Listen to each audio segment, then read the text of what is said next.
तो यहाँ पे देखो दिया था kinetic energy of object of mass M moving with a velocity 5 metre पर सेकंड इज 25 जूल। तो what will be the kinetic energy जब इसकी वेलोसिटी को हम डबल कर देंगे। तो करने का तरीका ये है कि काइनेटिक एनर्जी क्या होता है, हाफ एम वी स्क्वायर। अगर वेलोसिटी के स्क्वायर के डायरेक्टली प्रोपोर्शनल है तो काइनेटिक एनर्जी को हम डबल करेंगे तो वेलोसिटी को डबल करेंगे तो काइनेटिक एनर्जी आपकी क्या हो जाएगी, 4 टाइम्स हो जाएगी वहाँ से। या दूसरा तरीका क्या है कि देखो kinetic energy equal to half M V square. Second case में काइनेटिक एनर्जी को डैश से दिखा देते हैं, हाफ वी डैश का स्क्वायर। तो दोनों को डिवाइड कर दो तो के ई डैश अपॉन के ई, मास कैंसिल हो जाएगा, वी डैश अपॉन वी आएगा का होल स्क्वायर कर सकते हो। अब हमें प्रॉब्लम में गिवन है कि काइनेटिक वेलोसिटी को हम डबल कर दिए, मतलब वेलोसिटी हो जाएगा 2v। तो 2v अपॉन v का होल स्क्वायर, तो v से v कैंसिल हो जाएगा, 4 आ जाएगा। या K E dash equal to 4 times K E. और काइनेटिक एनर्जी हमें गिवन है 25, तो 4 into 25 equal to 100 joule.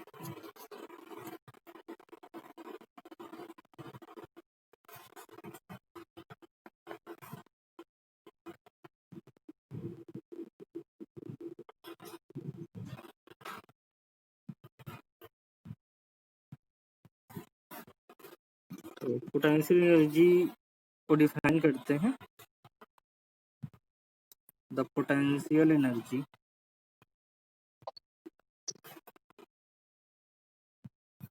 possessed by an object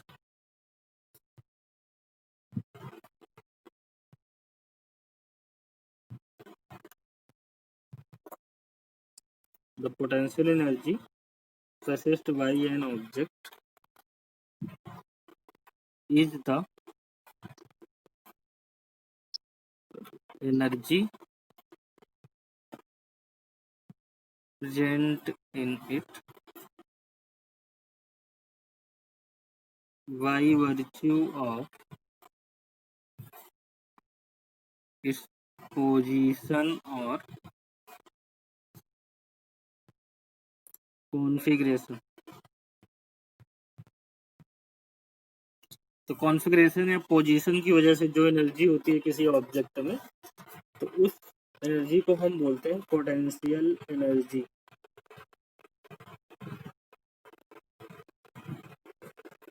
ठीक है, और एनर्जी आपको याद है, एनर्जी होता है capacity to do work. Means अगर डे टू द पोजीशन और कॉन्फ़िगरेशन हम चेंज कर देने से किसी ऑब्जेक्ट में कैपेसिटी टू डू वर्क आ जाता है, तो हम बोलेंगे उसके अंदर कौन सी एनर्जी, पोटेंशियल एनर्जी। तो देखो वर्क डन ही किस में कन्वर्ट होता है, एनर्जी में कन्वर्ट होता है। और देखो वर्क डन काइनेटिक एनर्जी में भी कन्वर्ट होता है, वर्क डन आपका पोटेंशियल एनर्जी में भी कन्वर्ट होता है। When work is done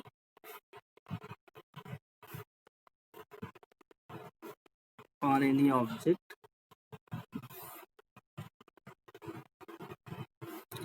without changing velocity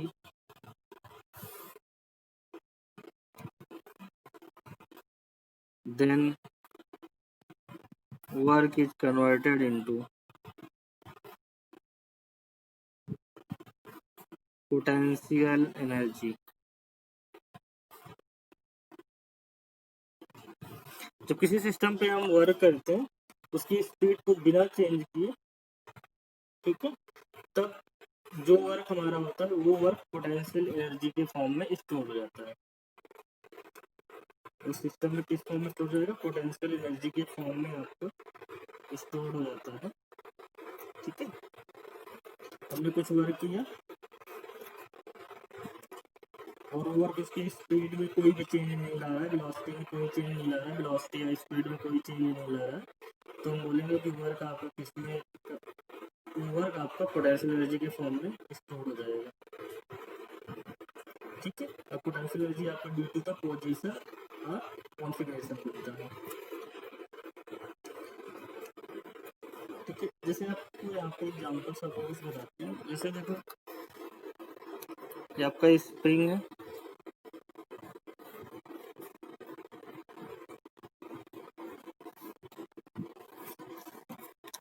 A spring की नेचुरल लेंथ है आपका।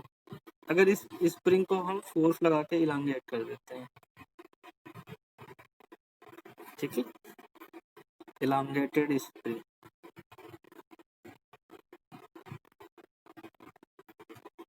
बहुत स्लोली इसको इलांगेट करते हैं, ठीक है, इतना स्लोली इलांगेट करेंगे एकदम स्लोली कि इसकी यहाँ पे स्पीड चेंज नहीं होगी, क्योंकि जब इसको इलांगेट करेंगे ना तो अंदर की तरफ फोर्स लगता है, स्प्रिंग फोर्स बोलते हैं उसको, के इनटू एक्स।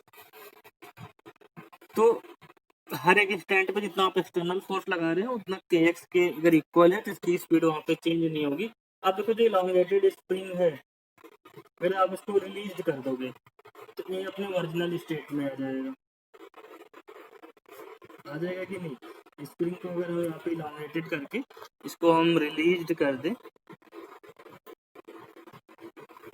ठीक है, इसको हमने खींच रखा था ऐसे एक्सटर्नल फोर्स एफ लगा के, और इसको हम रिलीज कर दें तो ये अपने ओरिजिनल स्टेट में आ जाएगा। अब यहाँ से देखो ये ओरिजिनल स्टेट में क्यों आया,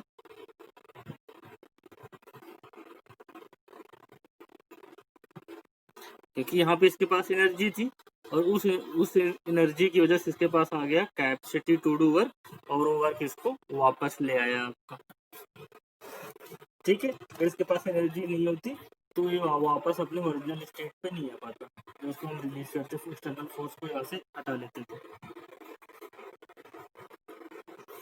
तो ये चीज जो यहाँ पे एनर्जी स्टोर हुई है जो जो कॉन्फ़िगरेशन हुआ है, और एनर्जी कौन सी एनर्जी है आपका, इसको हम बोलते हैं पोटेंशियल एनर्जी।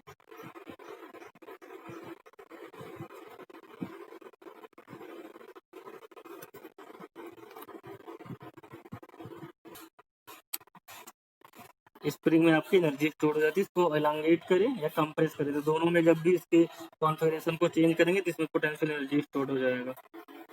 इस तरीके से जैसे आपका रबर बैंड है, stretch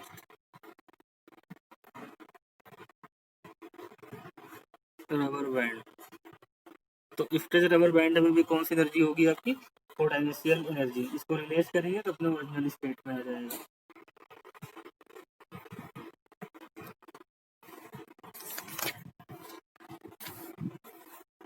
next, types of potential energy.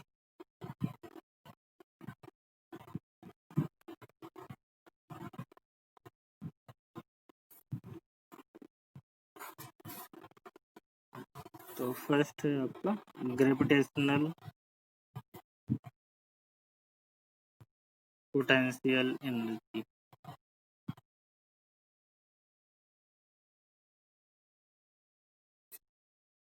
तो किसी ऑब्जेक्ट को ग्रेविटेशनल फील्ड में हम एक हाइट पे ले जाए तो उस हाइट की वजह से जो एनर्जी आएगी आपके ऑब्जेक्ट में उसको हम बोलेंगे gravitational potential energy.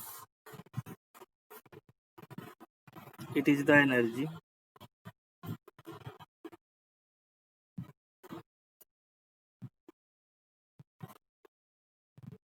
possessed by a body due to its position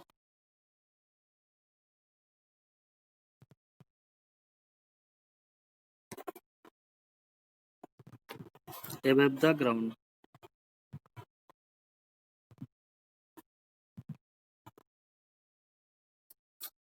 अगर कोई ऑब्जेक्ट है आपका तो ग्राउंड से आपकी h हाइट पे है, उसका मास m है, तो इसके अंदर जो ग्रेविटेशनल पोटेंशियल एनर्जी बनेगी ug, ग्रेविटेशनल पोटेंशियल बनेगी आपकी mgh।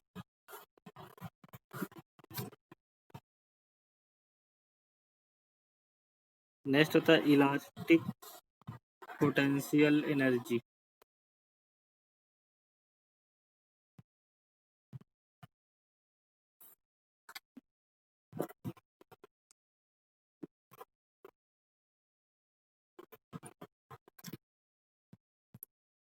It is the energy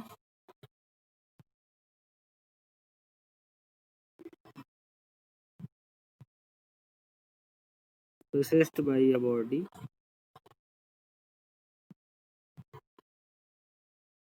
due to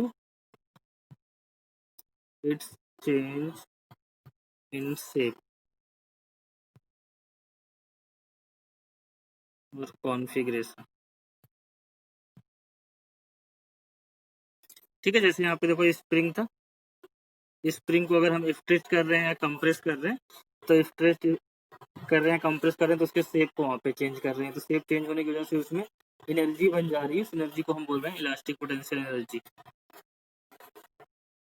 तो अगर शेप या कॉन्फ़िगरेशन चेंज होने की वजह से जो एनर्जी स्टोर्ड होती है किसी ऑब्जेक्ट में, उसको हम बोलते हैं इलास्टिक पोटेंशियल एनर्जी। और ग्राउंड के से एक हाइट पे जाने पे ऑब्जेक्ट में जो एनर्जी स्टोर्ड हो जाती है, उस एनर्जी को हम बोलते हैं gravitational potential energy.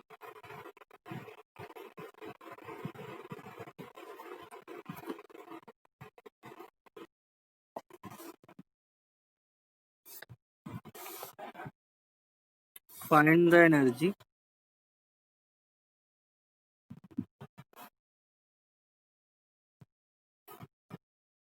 possessed by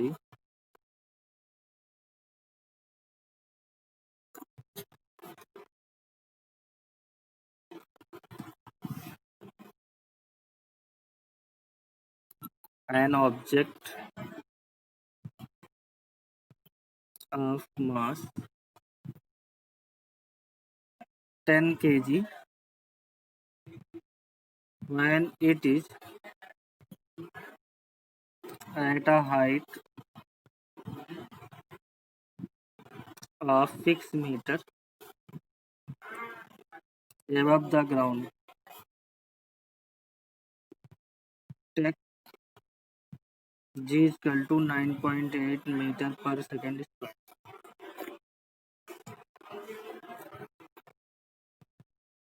तो यहाँ पे देखो हमें गिवन है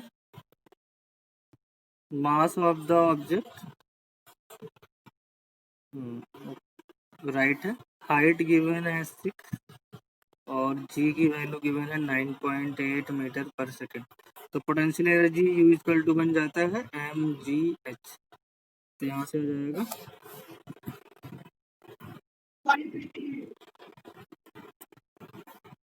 588 जूल। ठीक है,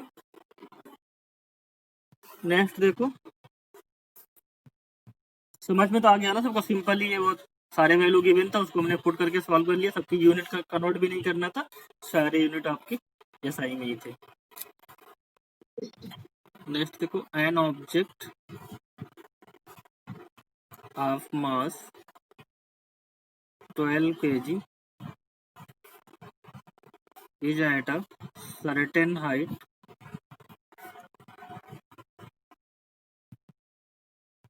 above the ground.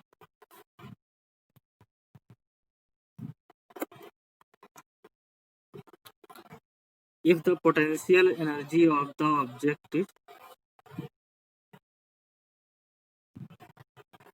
potential energy of the object is 480 joule, find the height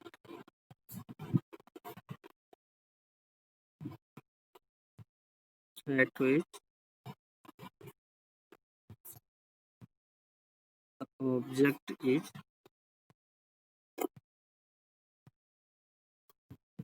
with respect to the ground.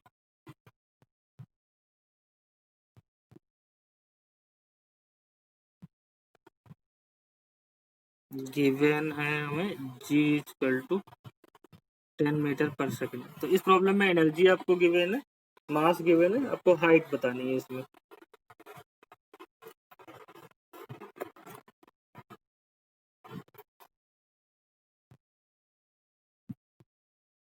m equal to 12 kg, g equal to 10 metre पर second square और energy u equal to 480 joule. हमें height बतानी है, तुम use करेंगे U G, U equal to M G H, H equal to आपका हो जाएगा U upon M G, 480 upon 12 into 10। हाँ, एच इक्वल टू आ जाएगा आपको 4 मीटर।